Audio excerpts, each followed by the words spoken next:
Mom texted, "This year's too chaotic. We'll celebrate with you later." I said, "Okay." An hour later, my sister posted photos. Every relative, even the neighbor's dog, wearing Santa ears. My son started crying. I took a picture of the wrapped presents and sent, "Refund in progress."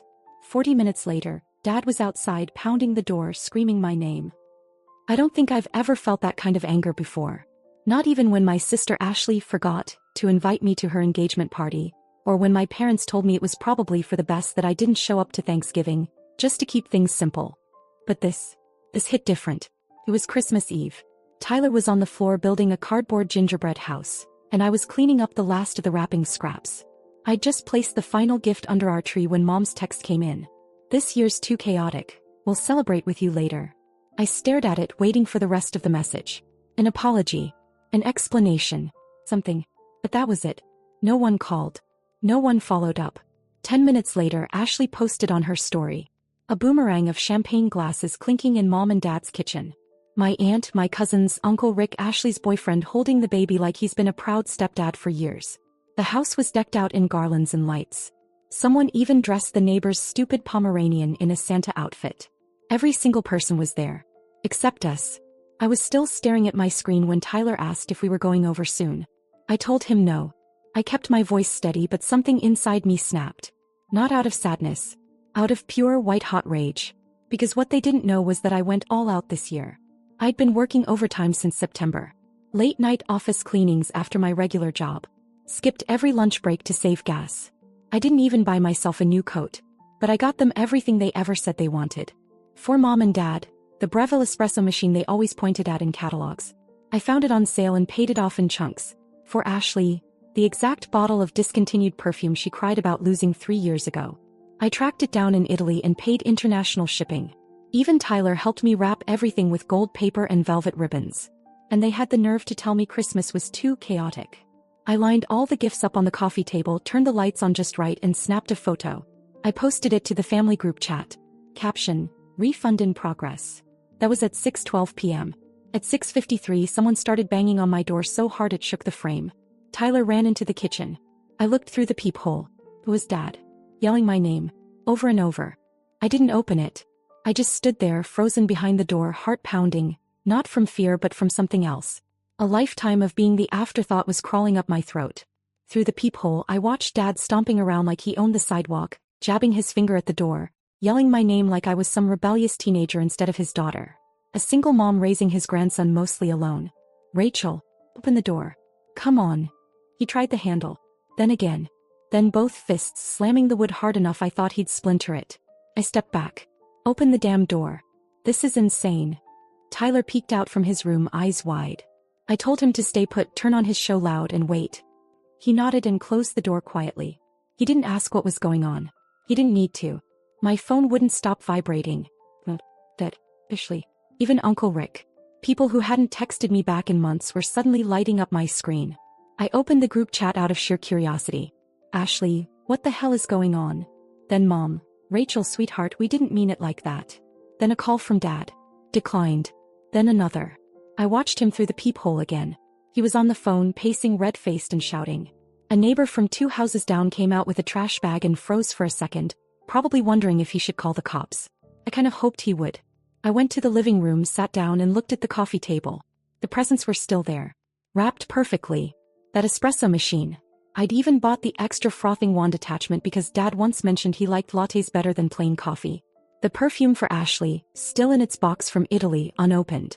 My hands were shaking. I snapped a second picture. This time I added the receipts. Laid them out across the table like exhibit evidence. Sent it to the family chat with one line. "Returning everything tomorrow. Don't contact me." Then I muted the group. I didn't expect silence, but it hit hard anyway. 3 minutes passed. Then 5. Then Mom tried calling. I ignored it. Then Ashley's text lit up my screen. "You're seriously doing this? Over one party?" Right. One party. Just like Thanksgiving was too tight this year. Just like Tyler's birthday was bad timing with Ashley's weekend trip. Just like every other event I wasn't invited to because things were complicated. One party. The last 20 parties. All of them. I blocked her. Then Dad again. One message. Unbelievable.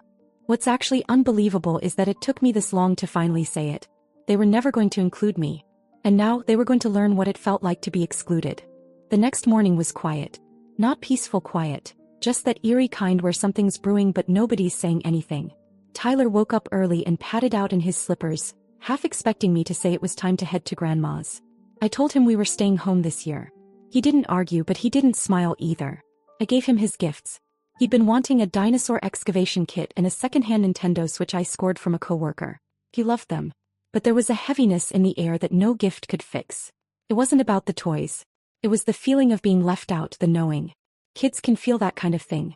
By mid-morning the text started again. From Mom, can we come by? Just to talk. From Dad, nothing. Which was honestly worse. I left the messages unread. Around 1 p.m. the doorbell rang. I checked the peephole again. Mom standing there with a Tupperware container in her hands wrapped in foil. Probably her famous stuffing. Probably meant to show how sorry she was. Like food could undo what they did. I didn't open the door. I watched her wait. A full 5 minutes.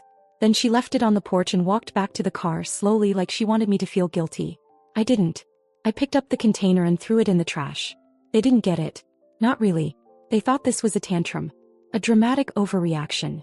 But they didn't see the last 6 years from my side. They didn't see me juggling 2 jobs, skipping meals so Tyler could eat more. They didn't see how I sat alone at Christmas 2 years ago while they toasted champagne at Ashley's new condo. I told them more than once how it made me feel. I wasn't quiet about it. But somehow every time I was either too sensitive or misunderstanding the situation. So I decided to stop explaining myself. I boxed up the gifts later that evening. Brought them all back to the stores over the next 2 days. The espresso machine was the easiest. The woman at the return desk even complimented how well I kept the packaging. The perfume took a little longer to ship back, but it was fine. I got every penny back. I started putting the money into a savings account I'd been building for Tyler's summer camp. And just like that, the guilt vanished. Until the next message came in on the 27th. This time from Ashley. You think you're the only one struggling? You just made everything worse. You embarrass Mom and Dad. They're furious. Honestly, don't expect any of us to forget this. I almost laughed. They were furious. Good. I didn't respond to Ashley. Didn't even screenshot it. Just stared at the message, shook my head and let it sit there like some rotting fruit. I knew she'd try again. He always did. Her words were just ash at this point. But still, something about the line, "Don't expect any of us to forget this," felt darker than usual. Like a warning. That night I locked the doors twice. The next morning Tyler and I were out walking the trail near our apartment complex. It had finally snowed, thick and powdery, the kind kids go nuts over. He brought his sled and I watched him race down the hill while sipping cheap gas station coffee. It was one of the few moments that felt normal. Until I got back to the parking lot and saw the envelope on my windshield. No stamp. Just my name. Handwritten in blue ink. Inside were 2 things. A folded printout of my return confirmation for the espresso machine and a note. You went too far. This will catch up to you. I froze. Who the hell prints return receipts from someone else's account? I'd used my personal email. My own login. The receipt wasn't something I'd posted anywhere. I hadn't even told anyone which store I bought it from. I looked around the lot. No one suspicious. Just 2 teenagers building a snowman near the leasing office and an older woman walking her dog. So my skin prickled. Back inside I locked everything. Windows. Door. Deadbolt. Even closed the blinds. Then I opened my email. Someone had tried to access my inbox at 3:42 a.m. the night before. A failed login attempt from a location 2 towns over. I changed every password I had and enabled 2-factor authentication on everything. At first I thought maybe it was just a scare tactic. A weird Ashley stunt. But even she wouldn't go that far. Then that evening a notification popped up on my phone from the savings account I'd opened for Tyler. New login detected. I hadn't logged in since Christmas Day. I called the bank immediately, reported it, locked the account and had the funds frozen. Nothing had been withdrawn yet. Whoever it was had only gotten far enough to view the balance. That's when I realized they were digging. Watching. Maybe even talking about me in some group chat I wasn't part of anymore. I didn't text anyone about it. Not even to warn them I knew. Let them spin their wheels. Let them guess how much I knew. That night I opened a new account at a credit union, transferred every cent from the old one, and scheduled a consultation with a lawyer I knew from work. Just in case. I wasn't scared. But I wasn't stupid either. I was done playing nice. New Year's Eve came with a blizzard warning. While most people were out scrambling for last-minute champagne, I was in the kitchen making boxed mac and cheese with Tyler. We were planning a movie night, just the two of us, popcorn and pajamas. That's when someone started pounding on the door again. Not knocking. Pounding. I didn't even have to check. I already knew who it was. I cracked the door an inch. Dad stood there, red-cheeked from the cold, eyes wild. Behind him was Ashley, bundled in her designer parka, arms crossed tight across her chest like she was doing me some huge favor just being here. Dad didn't wait for permission. He shoved the door open and stepped inside. "We need to talk. Now." I stepped in front of Tyler before he could walk into the hallway. Told him to go to his room again. He didn't argue this time. The tone was different. Ashley was looking around my apartment like she just walked into a crime scene. "You got some nerve, Rachel," she said. "Seriously. You blocked us, returned everything, and now Mom's been crying for days. You made her feel like garbage." I shut the door and leaned against it. "Come." I wasn't rising to it. Then Dad said something that stopped me cold. "We know you tried to hide the money." I blinked. "What?" "You transferred it. We saw the notification. Mom's friend works at the bank." He said it like I'd been caught embezzling. Like I didn't have the right to keep the money I earned. Like I hadn't just barely managed to scrape it together after cleaning office toilets at 11 p.m. 3 nights a week. "You had no right to go through my financials." Ashley rolled her eyes. "You've been overreacting to everything. You humiliated the whole family. And now you're acting like the victim." I should have stopped there. Should have told them to leave. But I didn't. I let it out. Everything. I told them how tired I was of pretending it didn't hurt. Of watching Tyler get pushed aside every time Ashley's new life needed center stage.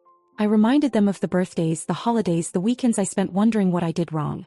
I told them I went broke trying to give them a reason to care, and when they finally had the chance to prove me wrong, they locked me out again. "You chose chaos. Fine. Now you get silence." Dad didn't say a word. Ashley's lip curled like she was going to fire back. But I beat her to it. "And for the record, tell Mom I know she lied about inviting me last year. You said it was a mistake." I checked her calendar.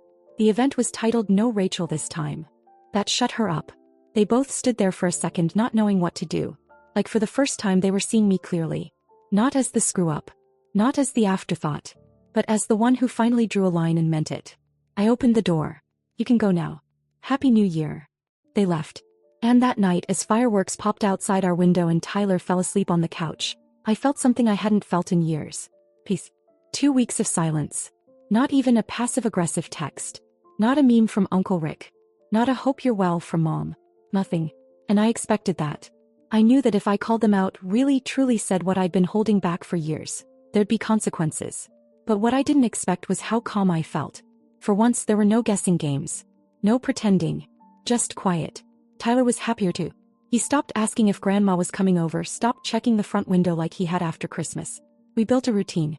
Movie nights. Mini science projects. I taught him how to bake banana bread. I even found a weekend job I could do from home. Something small but enough to keep padding the summer savings account. And then a Sunday morning in mid-January it happened. A soft knock on the door. Not the angry kind. Not impatient. I peeked through the peephole. It was Mom. Alone. Hair tied back. No makeup. Wearing the winter coat I bought her 5 years ago that she never once wore in front of me. She was holding 2 coffees. I opened the door but didn't say anything. She didn't either. Just handed me one of the cups. It had my name on it, written in thick black marker like she'd asked the barista to make sure it was visible. We stood there in awkward silence for a second, then she asked if she could come in. We sat at the kitchen table. Same place where I'd laid out all those wrapped gifts a month ago. She didn't make small talk. She just stared at her coffee and said very plainly, "We were wrong. All of it." I didn't say anything. I didn't need to. She talked. She said she didn't realize how badly they'd made me feel. That they thought I was just busy all the time. That they assumed I was okay with doing things separately because I never raised hell about it. She said she didn't know how to admit that sometimes it was easier for them to not invite me than to deal with the awkwardness of everything. Then she said something I didn't expect. She said, "I was jealous of you." Actually laughed. Thought she was joking. But she wasn't. "You always bounced back, Rachel. Even when things were awful. And I hated that you didn't need us the way Ashley did." I didn't cry. I don't know why, but I didn't. I just told her I never wanted them to fix things with gifts or grand gestures. I just wanted them to show up. For me. For Tyler. That night Dad called. He didn't go into some big speech. He just said he'd been thinking a lot and that if I wanted him to come over and shovel the walkway he was happy to. And if not, he understood. I told him to come by Tuesday. He did. No drama. No guilt. The next week a package arrived. No sender listed. Inside was the exact Lego dinosaur excavation set Tyler wanted but didn't get for Christmas. The one we couldn't afford at the time. Tucked inside was a sticky note. Tell the little guy he deserves all the joy in the world. The handwriting was Ashley's. No message to me. No apology. But I didn't need one yet. That was her version of reaching out. And maybe that was all she could manage for now. By early February we had dinner at Mom and Dad's. Just us. No crowd. No noise. They actually asked Tyler about school, about his drawings. They laughed at his dinosaur facts. And when we were leaving, Mom gave me an envelope.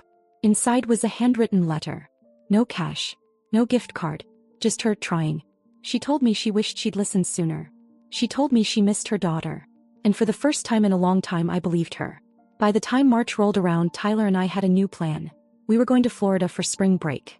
I booked the flights with the money I'd saved from the returned gifts, plus a bonus I got from work. I told Mom and Dad we'd send pictures. They said they'd be waiting.